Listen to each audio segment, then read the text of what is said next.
Dan, you're supposed to wear a suit. We're getting into the second half of the season. It's a little more important now. Well, Lucas, two things here happened. Got off my flight from Dublin. They forgot my bag, a little Meet the Parent style, little Ben Stiller. But it's okay because I had one shirt left, and it's the most important shirt of all during the most important holiday season. Gifts out for Harambe, and we have a lot of gifts, a lot of USPHL gifts for you on this week's Dan K Show.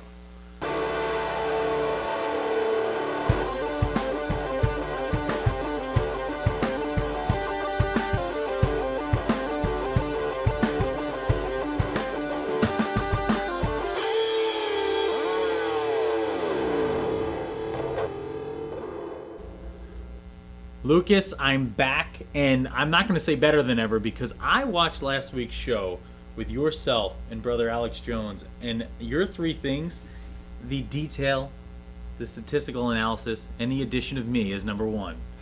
They made me happy, and Lucas has called me out for not watching the show before. I watched it, and that's thing number one of my three things this week. I watch the show. So when I'm not on, I make sure I watch because you know what? I wasn't a part of it. And I said my argument last time was, you know what? I'm on it. I know what's going on. I didn't know what was going on. I watched. You did a great job, Lucas. Number one thing, the number one guy, Lucas dominated the show, and now he's going to dominate again this week. He's been talking up a big game, and I'm ready to see it. Number two, I'm a little tired. Jet lag. You know, there wasn't any games. I didn't miss anything, luckily, because I don't think I can handle statistics in the brain right now, Lucas. I couldn't handle too much because there's a 5-hour differential there going to Ireland. I got back here, and oh boy, after that flight back, my arms are tired. Number three is this, predictions. I predict some big-time predictions. We're talking USP3, 16U, 18U, all here, all this week. Dan K Show, Lucas Jones, the man, the myth. Last week's host, this week's co-host along with myself. Coming at you with some USPHL right after this. So, talk a little bit about being a goaltender net. What kind of mindset do you have to get into? What does it take? Well, like, the team relies on you a lot, so you got to show up to every game, you know, and if you play a bad game, and like I do occasionally, it's pretty hard to, you know, get in that mindset. Now, same question for you. What are you thinking? It's pretty tough, but, I mean, it's a great position to be in because, I mean, I'm not a player. I don't like taking shifts. I like being out there for 60 minutes or not, so. See, but being a goaltender, is it tiring? Is it tiring being out there on the ice? I see the shift changes, but in that goaltender's mindset, you're out there all game long. How tiring is it being in between the pipes? Usually it just gets pretty tiring when they're in your zone. Yeah. The action, that gets pretty, you know, exhausting. But other than that, you know, it's pretty easy going. You don't have to do much until, you know, it gets down in your end, and then it gets pretty tiring for a little bit there. You pace yourself whenever, like, you kind of know as a goaltender when you can tell when it's going to be a rush on you, if you're going to keep it in the zone or not. You kind of pace your movements, and you it's just like being goalies for as long as we have. You kind of get used to the conditioning and everything, and we play pretty hard when we play together. You guys play together. I can sense the rivalry between the two of you. You guys really seem it's a heated rivalry between the two of you. But I like it. I like the goaltenders. You know, you like to see goaltenders who push each other, right? You push each other to be better. You work together. Tell me, Dakota, Jonathan, what NHL goaltender would he be? He's like the Carey Price if Carey's Price GAA was like 6. Razzing on each other. Now let me hear who he is. He thinks he's Jonathan Quick. He's been playing more like Al Montoya lately. Going after Al Montoya. Al, if you're watching, I'm sorry that he went after you there. But gentlemen, I'm pumped to talk to you guys. These guys like the joke. I was a pitcher myself in the baseball days. We're a little weird too. Goaltenders, strange, odd characters. You guys keep it lively, keep it fun. Hope you had fun talking to us today. I got to get out of this crouch because my knees have gone numb. I don't know how anyone does goaltending or flexes ever or does anything flexible. I am so sore right now. Back to us in the booth. I can't even talk. Lucas, yet another great interview. I mean, you and I do a great job when we're out on the road, but I think we got a big event coming up. We got the Winter Showcase coming up. Who do you want to interview? I want to know who you want to interview when we get to this Winter Showcase, January 8th.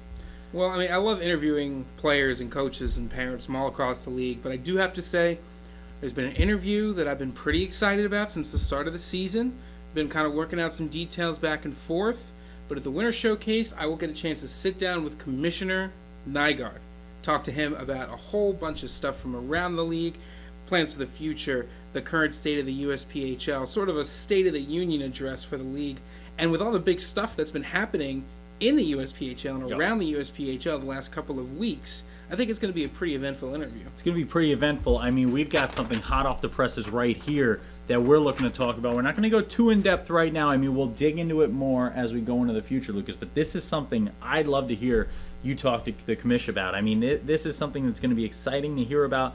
One of these things, we're adding EHL teams. You have the Boston Bandits, the Connecticut Nighthawks, Northern Cyclones, New Jersey Rockets, Hartford Junior Wolfpack, and the New Hampshire Junior Monarchs. All of these squads are joining the USPHL. And you want to know one thing? Now followed on Twitter by the New Hampshire Junior Monarchs. That's pretty exciting news. Tweeting at me. Start tweeting to me, New Hampshire Junior Monarchs. We're happy to have you. Lucas, what does it mean when you add teams like this, organizations of this caliber from another league, and they're saying, hey, this USPHL umbrella, that's where I want to live under? Well, you know, we always talk about how the USPHL is, geographically speaking, one of, if not the largest league in junior hockey. And so to add more teams in an already dense part of the country really shows you the strength and the growth of the league. You know, teams aren't going to a league that's plateaued, and they're definitely not going to a league that's on the decline. They're coming to our league, the USPHL, because they recognize what's happening. We are shooting for the stars, and we are not going to miss. So it's great to welcome these 6 teams to the league next season. I know we look forward to covering you, and I'm sure they're looking forward to competing. Lucas, I just got to stop you right there. That was the most inspirational quote you've ever had. We are shooting for the stars, and we are not going to miss. And you know what? There are some future stars, some future college stars in this league, and there's going to be plenty more for years to come because we move to our next topic, and that is the National Collegiate Development Conference, which will be officially launching in 17 and 18. That's the next step, you know. That's the next step for the USPHL. There's going to be a lot of coverage on that as we move forward. We're going to be talking about it a lot. Lucas, exciting days to come for the USPHL, correct? Absolutely. You know, like you said before, I'm really looking forward to talking to Commissioner Nygaard about all this stuff. But from what we know right now, the NCDC, still fresh in our minds, I'm sure it'll be fresh in their minds for a couple of weeks to come, is going to officially launch for 17 and 18 season. There's going to be 11 teams. We're playing about a 50-game season, so it's going to be a very competitive, very tight-run division. I'm pretty excited to see what's going to come out of it. I mean, the kind of hockey you already see at this USPHL level, you start making these new moves. I can't imagine it's not going to be just as good, if not better. It's the next step. The USPHL, there's one thing you know about the group, about the board of directors. There's something you know about the coaches in this league, the executives that you talk to. They're always looking to improve. You know, the status quo is not good enough. There's a lot of leagues out there. There's a lot of teams out there. There's a lot of sports out there. Status quo is okay. And as long as status quo stays in line, you're happy. You're successful in your mind. This is a league that's always looking to shoot for the stars, as you say, Lucas, and they're not going to miss. You know, I'll use a Lucas Jones quote right there. Quote Lucas Jones. I'm stealing Lucas Jones's quotes. That's what I'm doing. And you know what? We're cooking up a whole bunch of stories, and we're going to be cooking up some predictions, blending them up. I'm going to put in my ideas. Lucas is going to put in his, and we're going to make a shake of great proportions, USPHL proportions. Who's going to win in the USPHL? Younger divisions? You're going to have to just watch to find out. Did you hide that blender under there just for that joke? Yeah, I do a lot of things just for jokes, Lucas. At this point, I mean, I am bad when it comes to the amount of things I hoard in my life just for jokes. I carry a rubber chicken in my pocket 24/7.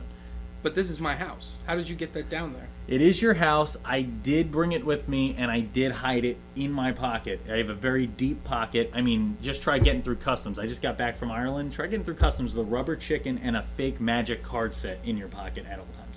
They do not like it. They did not like me doing it, and I almost did not make it back to the country.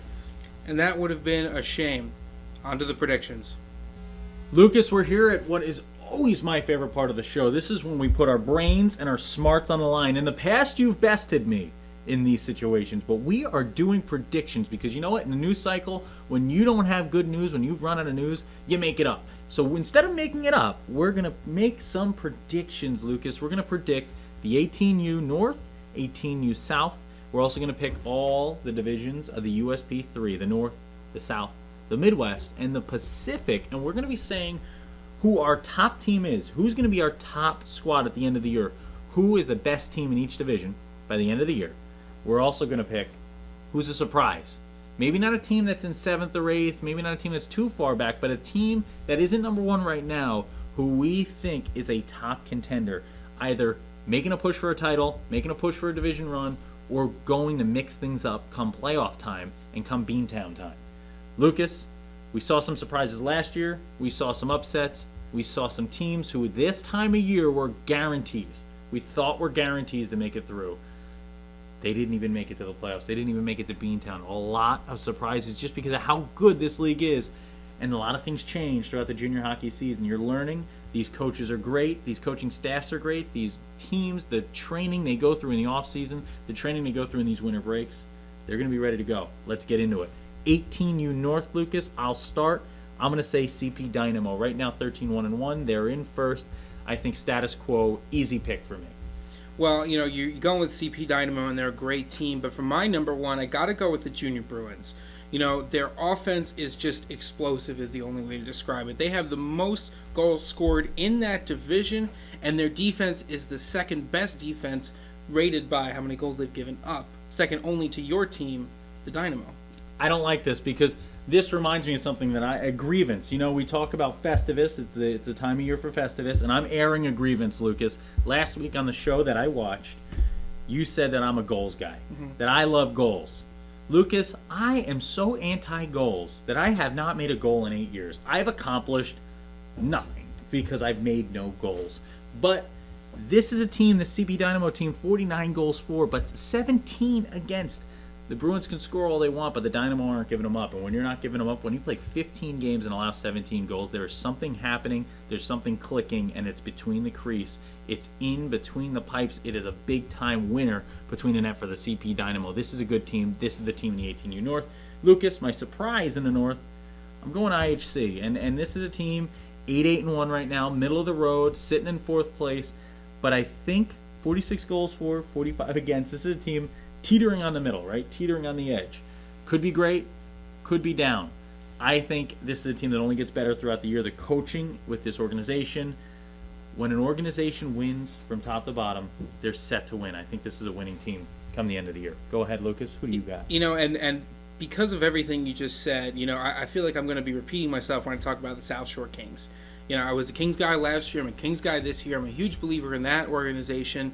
You know, they're 8-6-2 this year, 18 points. They got 53 goals for, 56 against. I know what you're saying, that you can't give up more goals than you score. Yep. But they've had some tough breaks this year, some tough games, big wins, big losses. I think they have what it takes, though, to come back after this break, get it together, and make a push. Because when you're talking about making a push towards the top spot or the second spot, it really is a refocusing of your playing style, your mental energies between your coaches and both your players. And you have to treat every game like Alex said last week. Yeah. When you're making that push, every single game is its own game. Yep. And so it really takes a refocusing, and I think the Kings are able to do that. You know, you're always a Kings fan. You've always been a fan of monarchy. You believe Queen Elizabeth should be in charge of Britain again. I know you're a big Monarch fan, but I just think IHC is the team. But we'll move on. We agree to disagree there. We disagree at times. We agree at times. And I think we found a place where we agree. Instead of going with the top team first, let's go with our surprise, our team that's going to make a run here in the second half of the 18U South. That's the New Jersey Rockets for both of us, it looks like. 9-6-1, 19 points, 62 goals for, 52 against. Lucas, this is a team, you see Pal in front of them, you see Connecticut behind them. It's a team that can gain some wins. They've got a favorable schedule down the stretch. I'm excited to see what the Rockets can do. I think they can soar to something. What did you see in this Rockets team that you like so much? Well, I think just the things that you've been talking about. You know, they've got a good schedule going down into the stretch. They've been showing that they can put together good game plans against high-powered offenses, against shutdown defenses. They're a team that really can do it all. And, you know, I think, I don't want to get up on your high horse, but I think that when the two of us, you know, we pour over these statistics, the numbers, we look at the schedules, and we come up with our same surprise pick, I think that maybe says something about what they're going to do come the second half of the season. Also says something about them being from New Jersey. You know they're going to be Jersey tough, Jersey strong. Moving on, a team that's pretty strong, Lucas, from Jersey, the Jersey Hitmen. In the 18U South, I know the Skipjacks won it last year. I know the Skipjacks are the squad. I've seen the size of their roster. The players on the ice are incredible at all levels with the Skipjacks. Just class. class through and through. Grade A organization. Jersey Hitmen, though, these guys churn out stars and winners, and I can guarantee you Toby Harris's crew, from top to bottom, they always want to win. And this is a squad, 21 points, 10-4-1. Watch out for the Hitmen taking the 18U South. Now, the Hitmen are a great organization. I interviewed some of their players. You can see the video up on USPHL.com and on the YouTube page under featured videos. But I have to go with Skipjacks Hockey Club here, Dan. You know, they're 12-2-0. They haven't lost in overtime yet. Yep. They're, again, to talk about a shutdown defense, they've only given up 29 goals so far this season. Their offense is producing. They have a tough schedule going into the second half of the season, but they have proven that they can handle any number of different teams and different styles of play so far this year, which is why they're sitting on top of the division. And that's one of the reasons, I think, why I have to go and stick with the number one team. Lucas, I'd agree with you there because, you know what? This is such a great Skipjacks team. Let's say, scenario right now, you see the two number ones. You put the Dynamo against the Skipjacks Hockey Club right now. Who's the title winner? Oh, man. I mean, you're talking about a high-powered, fast-paced offense against a physical, brutal, shutdown defense. Yeah. I have to go defense. I Going always have to go defense. defense. And you know I didn't pick the Dynamo in that division, and I picked the Skipjacks in the South. But I think when those two meet up, not only is it going to be a great game, and I would love to watch that game, but I think the defense wins championships, Dan. Like you even said for the Dynamo. If they can't get the puck in the net, how are they going to win the game? Yeah. This is it. This is it. Lucas and I, we're vibing right now. We're vibing. Let's keep it going. Let's keep the good vibes flowing. And let's move to the USP3 North Division. You know, this is a division, 5 teams in it, top to bottom. All the teams have been strong all year long. There's been a lot of competition. When these teams go outside the North and they play other squads, they've shown up. They've played well. One team that I have at the top, Islanders Hockey Club. I pick IHC. When in doubt, IHC. 26-3, 43 points, just 2 ahead of the Hitmen, just 4 ahead of the Jersey Shore Whalers. This is a team up in New England who has 2 Jersey squads nipping at their heels.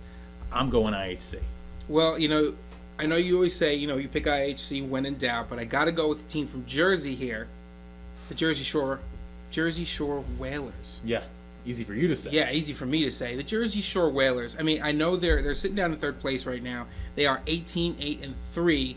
39 points, only 4 points out of first. But what stands out to me, Dan, and I even underlined it in my fancy red marker, is that they have 129 goals scored on the season and 79 goals allowed. Yep. They are a team that has scored quite a bit, and in fact, they've scored the most goals in that division. And for them to be sitting in third place, to me, taking a look at their schedule, says that they've suffered some bad breaks. They've had a lot of shootouts. They've had a lot of, as you say, and as the wider hockey community says, gong shows. Yeah. These games where you're just racking up goals and it becomes this 8-7, 9-8, 7-6, these great big scoring games that they've lost.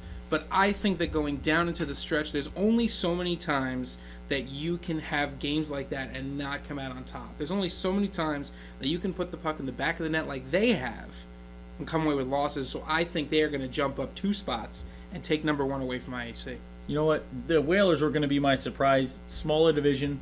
Let's skip the surprises. I love that Whalers team. And you know what? A team that I think they could see in the USP3 South come playoff time, come Beantown time. A team that right now, sitting in the 6th spot, they struggled early. They've lost some games. They got beat up a little bit by the Alpena Flyers when we saw them play in our showcase up there at, what was that at? Skate 3. Skate 3 we saw them play. They had a little trouble with Alpena. Coaches were a little upset with them. They wanted a little more out of the guys. They've started to put it together. I think they get a nice long break, and I think the Hampton Roads Whalers are a team that we could see playing the Jersey Shore Whalers come Beantown time. Lucas, let me know the team that you think is going to make a little bit of a run here that's not at the top of the USP3. Well, in the South, the team that I think is going to make a run is the Richmond Generals. You know, they're sitting right now right on top of Hampton Roads Whalers. The 2 teams are very close. In fact, the Richmond Generals have 41 points. Hampton Roads Whalers have 39 points, 132 goals for to 123 goals for. Defenses are both doing extremely well. I just think that the way the Richmond Generals have been playing, they're going to jump up at least 2 spots. I would not be surprised to see them in third place come the end of the season. I would not even be surprised to see them in second place. We talk about the South a lot and the style of play, and it's exciting. It's exciting hockey, and it's wide open. There's a lot of passing, a lot of shooting. It's one of those things where you get on a streak and you get hot, anything can happen. Yep. And you look at this division right now, and you want to talk about the best team. It's good for the show when there's a battle between the two of us. You see from Hampton Roads at the 39-point part, and you have Palm Beach in 8th with 28. You got Florida Eagles with 30, 39 for the Whalers, 41, 45, 47 for the Eagles, 52 for the Rush. These are teams that are bunched together. Anybody can end up anywhere by the end of this season. You put together a good string of wins, you can end up anywhere in second, from second to ninth. You can end up out of it, you can end up in it. But look at the top. 31, 1-0. That is next level. We interviewed these fellas after another big win on the road when we were at our last showcase, and this squad 195 goals for. If that's not exciting hockey, if that's not worth the price of admission, nothing is. And 33 goals against. Lucas, that's a little over, just a tad, just a shade, just a pebble over a goal allowed a game. How good are the Florida Junior Blades, and can anyone in this South beat them come playoff time? Well, no one in the South has beat them so far. Yeah, so that's true. Anything that we would have to say about that is going to be a pure prediction. Yeah. I think there are a lot of teams that can beat them. I actually am surprised, and I know I've been talking about the Junior Blades a lot. I'm surprised no one from the South has beaten them yet, because these teams are so good, and because there are so many teams, like you said, who are so competitive, who have these high-flying offenses and good defenses. But I think the reason they haven't, up until this point, they've only lost one game, is because they have that next-level organization. Their offense is just, it's outrageous. Be careful what you say, Lucas. Last time Lucas talked about the Junior Blades losing a game, they went on another streak, and then saw him in person and called him out for saying they would lose a game. These guys watch the show, and these guys don't want to hear about losses because they do nothing but win. Junior Blades, the class of the South right now. But look out for those Rush, those Eagles, and those Atlanta Junior Knights. Hot on their chase there. USP3 Midwest. Lucas, number one team. This is another place we agree, I think, right? Talk about the number one team. We both have the Traverse City North Stars. They're 48 points. They're sitting at 24-4-0, 148 goals for, which is the top in that division, 64 goals against, which is the lowest in that division. Yeah. So you've got the best offense and the best defense in that division. You're sitting 11 points up at the break. Yeah. So we're both going to go ahead and pick the Traverse City North Stars, despite the fact that they have a pretty difficult schedule ahead of them. Yeah. And like we talked about, anything can happen in this league, which is why we love it so much. I think we're going to go with the North Stars for number one. And you want to talk about a league that's close? Look at this. 48 points for the North Stars. They're the clear-cut top right now. They're running away with it a little bit, but the middle of it. Because what happens now, we saw teams run away with it towards the end of the year last year in the regular season. Come playoff time, different story. All of a sudden, these teams make it to the playoffs. Just make it to the dance, Lucas. That's what they always say. You know what I mean? They told me that. I went to the dances alone, and I was always like, oh, man, I didn't want to just make it to the dance. I want to dance with people. Well, we won't get into that right now. Let's talk about making it to the dance, though. You have the Decatur Blaze, Alpena Flyers, 37 and 33, respectively, sitting in second and third. But I think the Ironwood Yoopers and the Motor City Hawks, that's where Lucas and I set our gaze, set our attention.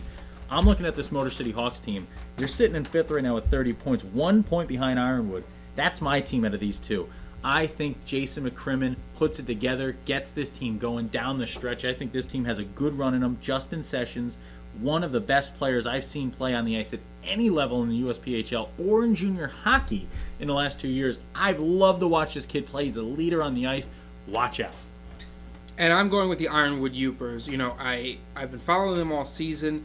I have yet to figure out what a Yooper is, and I'd love to come and talk to you guys at the showcase that we're going to. I've tried to explain to you what a Yooper is. It's the Upper Peninsula. It's the Mitt. You know, Michigan's a Mitt, right? It's the Upper Peninsula. There's a little peninsula up there. They go up there, they go to Yoopers, and that's Tim the Toolman Taylor's up there. And he's a Yooper. Michigan's not a mid, it's a state. It's a upper. landmass. Yeah, but he's a Yooper. That's what a Yooper is. Well, I'd love to talk to you guys about what a Yooper is. I don't necessarily trust everything I hear from this guy doesn't over like here. talking to me. But the Yoopers are 13, 11, and 5. They've had some bad breaks so far in overtime. 5 overtime losses. It gets you some points, but it doesn't get you all the points. If they can turn that statistic around, start finishing these overtime games and turning these overtime losses into overtime wins, I think they have a great shot at moving way up in the standings. We move to the Pacific, and this is 2 teams right now. Lucas and I talked about before the show in preparation, Eugene Generals, Seattle Ravens. Lucas, of these 2 teams, let's look at it a little differently here. Come Beantown time, right? We go to Beantown. Who has the best chance, who has the best roster put together to make a run at a title here in the USP3? Well, we've watched a lot of the Generals hockey. We talked to Alex Timpson. We've been watching Generals hockey. Great product. Great product out there. But the Seattle Ravens, they are right there in that rearview mirror. They put it together. They have really put together a team that I think they should be very, very proud of. Yep. If you're going to make me pick, if you're going to make me go out on a ledge, I'm making you pick. I'm making you. I don't want to put you on a ledge. Pick,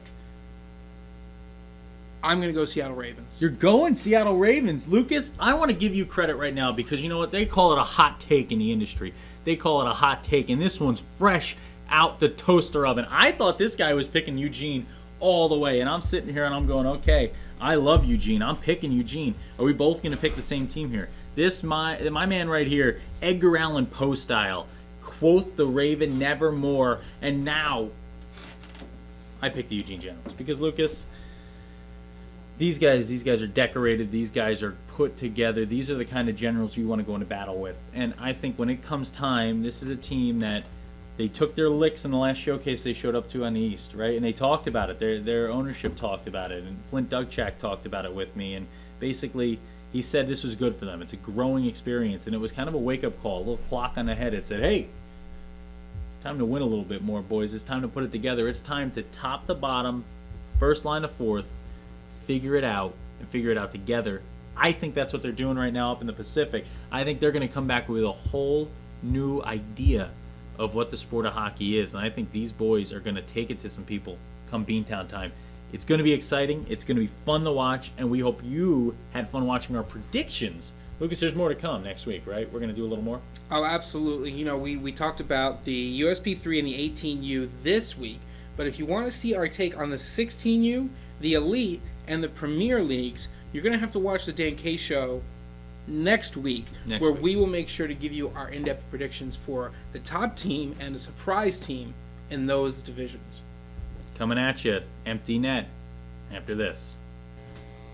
USPHL fans, welcome into the final segment of the show each and every week. It's the empty net with Dan K, Lucas Jones. Lucas, last week the tweets came from us.